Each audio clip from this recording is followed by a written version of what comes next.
First came the age of Web 1.0, the internet millennials knew and loved.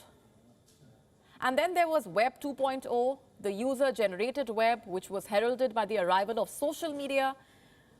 But now everyone is looking forward to Web 3.0, the third generation of the World Wide Web, the supposed next big evolutionary leap forward for the internet.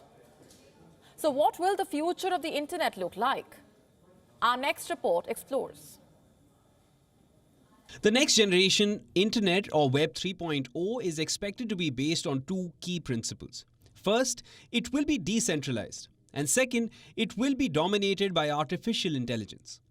Let's look at both of these factors in detail. Decentralization means the internet will not be controlled by the government or corporations, unlike Web 2.0. Today, all the popular sites and social media platforms are usually owned by big corporations. They are also controlled by government regulations to some extent. Now, why is that so? Because of convenience.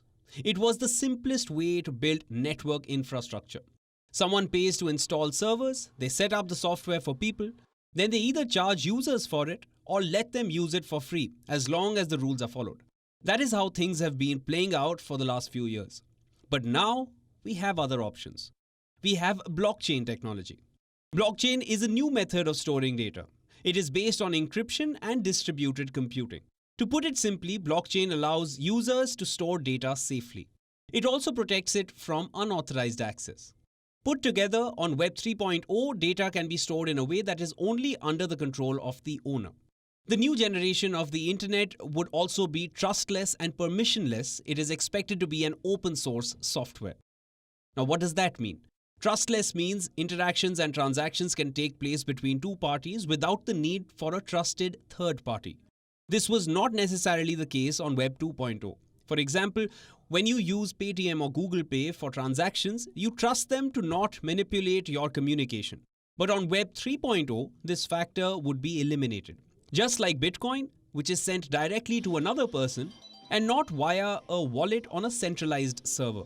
Similarly, permissionless means that nobody would have to seek permission from a third party for any interaction. Now, the common third parties on Web 2.0 are service providers and governments. Although it sounds appealing, there are some downsides too. The major one is lack of oversight or control. Governments are trying to retain some level of control over communications and interactions on Web 3.0. Now let's move on to the second key player as far as the next generation internet is concerned: artificial intelligence. Most experts believe that AI will play a big part in Web 3.0 because it will require heavy involvement of machine-to-machine communication and decision-making. Because of this, Zuckerberg's metaverse fits into the picture perfectly. The virtual and augmented reality interface is expected to be a much more immersive version of the internet we use today. Web 3.0 is currently a work in progress and isn't exactly defined yet, but many believe it will bridge the gap between the digital and the real world. The world is also looking forward to metaverse. According to a June report by consulting firm McKinsey & Company, nearly 66% of consumers are excited to transition to the VR program. As of now, there are still many serious issues around Web 3.0 that need to be tackled. It is built on blockchain. That's why it is a highly energy-intensive sector. And most of this energy comes from fossil fuels. 2023 will see more sustainable efforts to develop Web 3.0. Web 3.0 is a fluid concept. Analysts say it may take 5 to 10 years to transition from Web 2 to 3. But 2023 will surely see some of the trends in action. WION now available in your country. Download the app now. Get all the news on the move.